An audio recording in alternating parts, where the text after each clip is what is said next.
बिस्मिल्लाहिर्रहमानिर्रहीम अस्सलामु अलैकुम वरहमतुल्लाहि वबरकातुहू।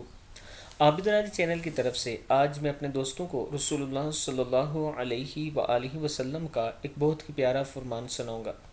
रसूलुल्लाह सल्लल्लाहु अलैहि वसल्लम ने इरशाद फरमाया, क़यामत के दिन मैं हज़रत आदम की औलाद का सरदार होऊंगा और सबसे पहले मेरी कब्र खुलेगी और सबसे पहले मैं शफाअत करूंगा और सबसे पहले मेरी शफाअत कबूल की जाएगी।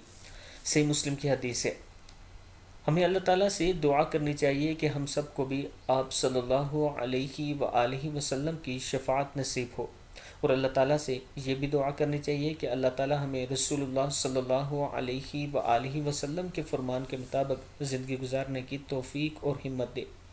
आप दोस्तों ने इस वीडियो को आगे ज़रूर शेयर करना है, और अगर किसी दोस्त ने अभी तक हमारे चैनल को सब्सक्राइब नहीं किया तो ज़रूर कर लें।